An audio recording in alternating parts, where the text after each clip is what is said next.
ఇక రెండో పాయింట్ ఏంటంటే ఎంతో గాఢంగా ప్రేమించుకుంటారనమాట. ఒకళ్ళు లేకపోతే ఒకళ్ళు ఉండలేమన్నంత బాగా ప్రేమించుకుని పెద్దల ఇంట్లో ఒప్పుకున్నారనుకోండి, ఒప్పించి పెళ్లి చేసుకుంటారు. ఒకవేళ ఒప్పుకోలేదనుకోండి, వాళ్ళ నుంచి దూరంగా లేచిపోయో లేకపోతే దూరంగా వెళ్ళిపోయో మ్యారేజ్ చేసుకుంటారు. ఒకళ్ళంటే ఒకళ్ళు బతకలేని స్థితిలో ఉన్నామనుకుంటారు.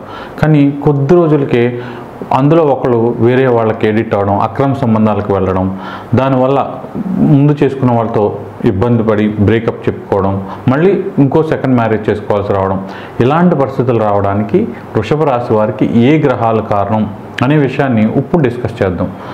ముఖ్యంగా మనకి ఏంటంటే ఎప్పుడైనా సరే మ్యారేజ్ అనేది ఫస్ట్ మ్యారేజ్ అనేది సప్తమ స్థానం చూపిస్తే మ్యారేజ్ బ్రేక్ అవ్వడం అనేది అష్టమ స్థానం చూపిస్తుంది అనమాట. అష్టమ స్థానం, ఈ అష్టమ స్థానం ఒకటేనా అంటే ఎప్పుడైనా సరే అష్టమ స్థానం ఏంటంటే ending of happiness, new beginnings of happiness. లైఫ్లో ఎప్పుడైనా సరే అష్టమ స్థానం యాక్టివేట్ అయింది అంటే ఏమవుతుందంటే ఇప్పుడు ప్రజెంట్ ఉన్న వాటికి హ్యాపీనెస్లకి ఎండింగ్ పెట్టేసి కొత్త హ్యాపీనెస్లను చూపిస్తుంది అనమాట ఈ అష్టమ స్థానం. అలాగే 7 నుంచి మనకి అంటే ఇది మ్యారేజ్ హౌస్ కదా, 7 నుంచి అష్టమ స్థానం 1 2 3 4 5 6 7 8 అంటే 7th హౌస్ నుంచి 2nd హౌస్ అనేది మీకు అష్టమ స్థానం అవుతుంది.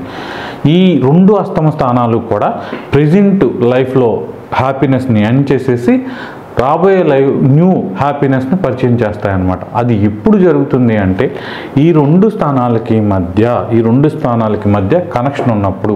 అంటే కనెక్షన్ అంటే ఏంటి, ఇప్పుడు ఇక్కడి నుంచి కనుక ఈ అష్టమ స్థానాన్ని కౌంట్ చేస్తే 1 2 3 4 5 6 7 కదా, 7వ స్థానం అనమాట. అంటే ఏంటంటే ఎప్పుడైనా సరే ఒక గ్రహం ఒక స్థానంలో ఉంటే అక్కడి నుంచి 7వ స్థానం మీద ఎక్కువ ఎఫెక్ట్ చూపిస్తుంది, 7వ స్థానాన్ని ఖచ్చితంగా చూపిస్తుంది. అంటే ఏంటంటే ఇక్కడొక గ్రహం ఉంటే అంటే ఇలా ఇక్కడో గ్రహం ఉండి ఈ రెండింటి మధ్య అంటే ఇప్పుడు ఏమైంది, కుజుడేమో 2వ స్థానాన్ని చూస్తున్నాడు, శనేమో మీ యొక్క 8వ స్థానాన్ని చూస్తున్నాడు. ఇలా గనక చూస్తున్నప్పుడు అంటే మిథున రాశిలోను అలాగే ధనుసు రాశిలోను మీకు ఇలా 2 గ్రహాలు ఉండి ఆ 2 గ్రహాలకు మధ్య కనెక్షన్ ఏర్పడితే చాలా వరకు ఆ గ్రహాల దశ అంతర్దశల్లో, చాలా వరకు కాదు ఆ గ్రహాల అంతర్దశల్లో మీకు ఫస్ట్ మ్యారేజ్ బ్రేకప్ అయ్యి సెకండ్ మ్యారేజ్ అయ్యే అవకాశం ఉంటుంది.